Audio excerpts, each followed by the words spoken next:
Thank you, Chair. Selamat siang. Good afternoon. Good afternoon.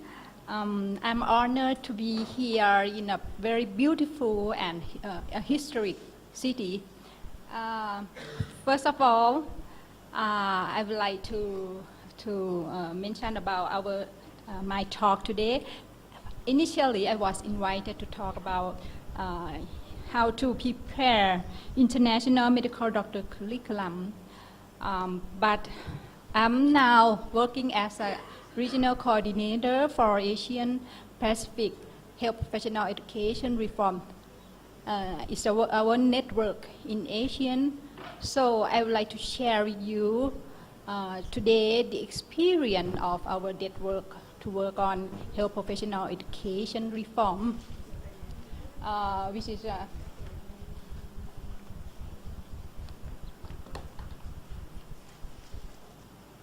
okay. Since this is the last session, but I'm glad to see many audience still be here. Hopefully, I won't disturb your sleeping time. So I will touch a bit on this paper. You may have seen this article already. It's about global supply on health professionals, wrote by Professor Cripps from London and Professor Lincoln Chen, the president of China Medical Board.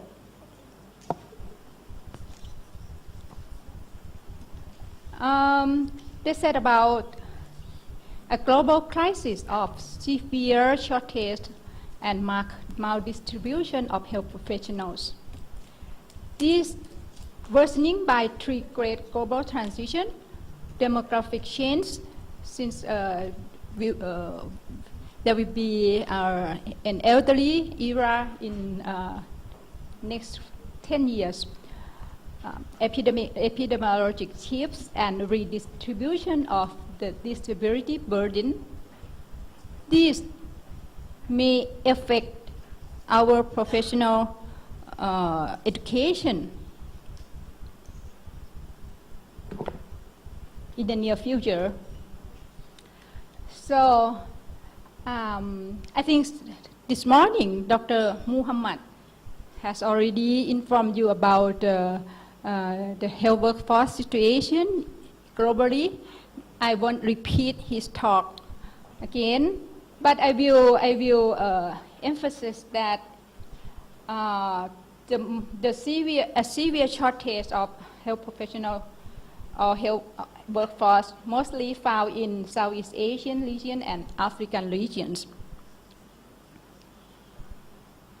I showed the number in Thailand, and yeah, this from New England Journal this year to show you how severe of shortage of health workforce. This including physicians, nurses, and midwives. This slide have already shown this morning by Dr. Muhammad. I would like to show you these figures in our region. Their shortage for physicians and nurses in our region. You can see this Thailand here. The number is is quite good, and Indonesia as well. And the proportion of nurse and doctor is quite good as well. But the problem is distribution that causes inequity in healthcare system. This already shown you this morning, so I won't go into the details. I will start with this: a crisis in health professional education. This has been addressed by Dr. Tim Ewan. Now he works in World Bank. The student staffing there are enrollment stagnation, high fees rates of attrition. The second one is prehistoric pedagogy, the outdated curricular content and teaching method and also materials. Faculty fleeing, poor pair and supported, and poor career prospects. Institutional inadequacy in numbers, location, and type, and investment insufficiency and also inefficiency. In capacity building, and spending more on technical assistance than building in country capacity, and also accreditation absent. This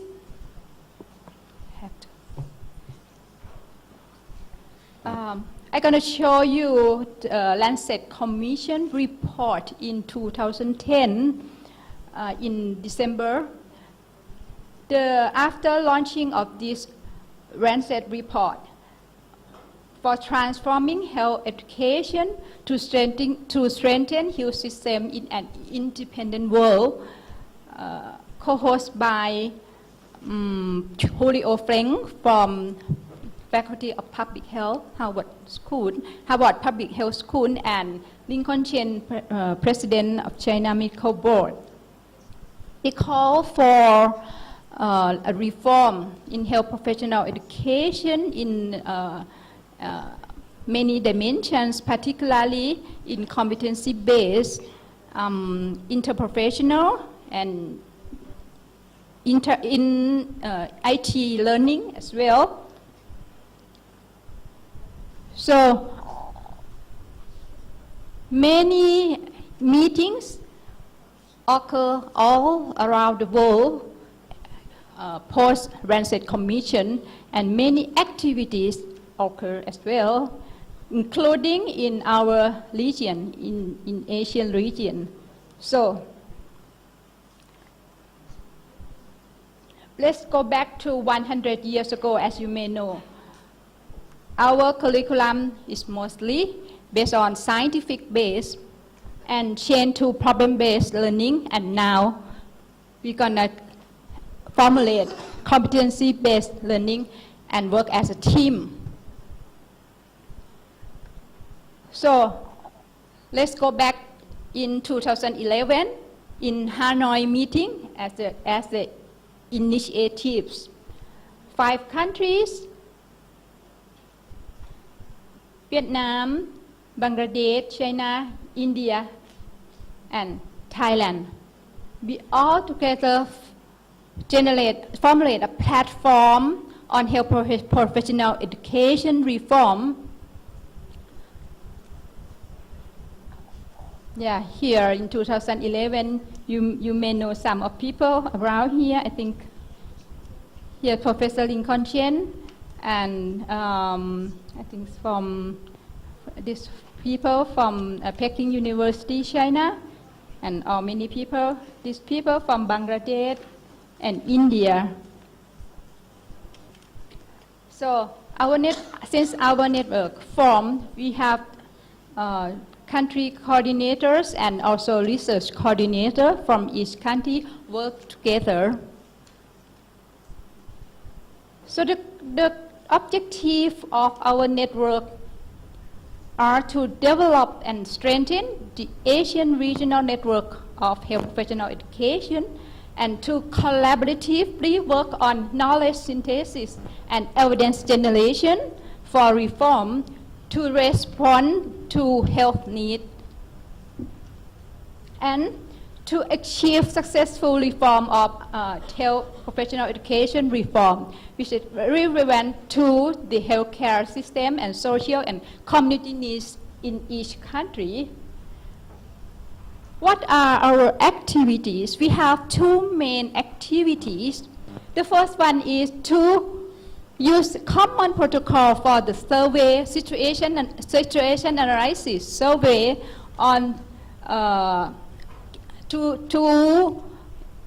generate strength and weakness and gap of our health professional education reform in their own countries. And second one is to share experiences of effective innovations and good practice among countries. These two activities will strengthen our collaboration among our 5 countries. So this picture shows you the concept of the framework. The first one is to assess the situation of our health professional education in their own country. We have common protocol to assess, and then each country can adapt according to their feature of in their own countries. And the second one is to share our good practice or failure practice, even failure practice we should share for innovation. So I would like to talk to you about our assessment for the situation survey in our 5 countries. We have 2 main dimensions to assess. One is institutional reform. We focus on governance and admission, infrastructure, faculty development, finance, accreditation, information and technology for policy making, and in the area of instructional reform for curriculum development in content, pedagogy and competencies, and also learning process. So the assessment work in 3 levels: national level, institutional level, and output levels. That means we work in graduates and students who just about to leave. And we work in 3 related professionals. One in medical doctors, second nursing, and third one is public health. So the assessment level the assessment at national level, we assess by researcher to review and synthesize of existing data and in-depth interview of key informants. For institutional level, we have joint assessment by medical school and research institutes in our own country. These will provide secondary data analysis and quick survey and assessment and interview, as well as focus group discussion among stakeholders. For output level, we study for graduate self-assessment in quantitative questionnaire surveys and assessment by researchers as well in-depth interviews of employer and policy maker. The assessment level, we study in these parameters in number, innovative policy implementation, success, and dialogue among key stakeholders. For institutional level, we study, conduct a research for faculty profile, stock or inventory of schools, governance profile, partnership financing, resource capacity, faculty and staff capability, curriculum and training orientation, student bodies, and also innovative policies. For output level, we study on workplaces, 5 years after graduates, self-assessment of clinical and public health competency, intention to stay or leave from rural service, and graduate clinical and public health competency, interprofessional and teamwork, and responsiveness to community health needs. I won't go to the detail. After we have a common protocol, so we conduct the survey in each country, so we need sample size in each group, and we have conduct assessment through each country, and now we are in stage of cross-country analysis. We don't have any final result yet. We are in the process of analysis this survey, but we expect the expect outcome cover each or paper to be published soon. The first one is overarching method paper. The second one is national assessment of health professional education system. And the three other is institutional and instructional dimension of three professional. And the three other are final year medical student, nursing, public health student, attitude, competency, and intention to work in rural area. And the last third papers are medical and nursing and public health graduates, attitude, competency, and job transition as well. So the second work is our sharing case success story or innovation. This aim to facilitate assessments of interventions on health professional education to synthesize good practices and scale up in countries, and to develop and strengthen our network for our innovative collaborative works capacity and leadership building, and to develop appropriate curricula for health professional education in generating core competency, encourage countries' effort in modifying, piloting, assessing, and scaling up good practices where appropriate. We have a consensus on two main themes to study. The first one is health professional education in favor of rural retention, and the second one is health professional to ensure quality of health professional through licensing mechanisms. I won't go through the detail. We have similar structure for health professional education in our own countries. So we decide to learn about these two dimensions together, and we will finalize it soon.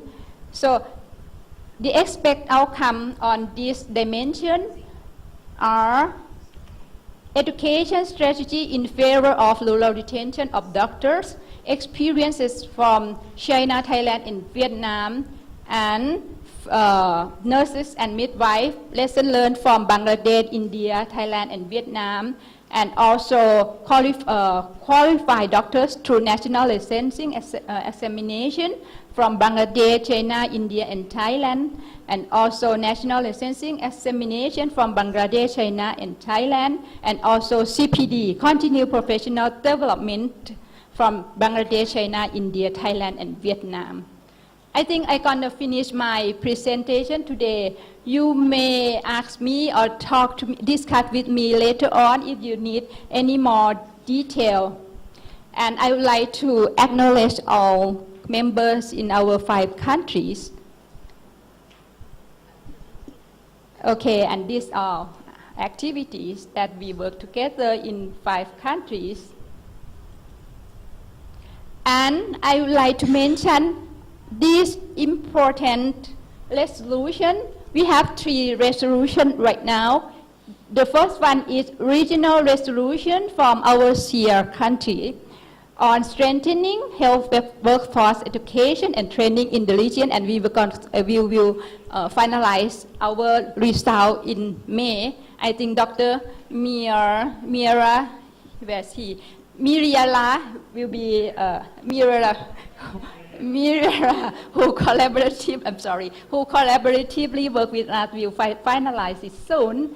And the second one is our resolution from World Health Organization, from World Health Assembly last year on transforming health workforce education in support of universal health coverage. We have a technical working group right now and gonna summarize on this issue soon. And sorry, this in Thai, you can, if you can read in Thai, we have our own resolution in our country to implement our strategy to move on our health professional education reform in our own country as well. Okay, thank you so much. Okay, we give applause to Professor Wanicha, who, in fact, you talk about health profession education, not only medical education. Medical education, dressing, nursing, Yes. education, and Yeah, public so, health. Because your title is medical, but in fact, you discuss about the health profession education, which is, I think, very important. Okay.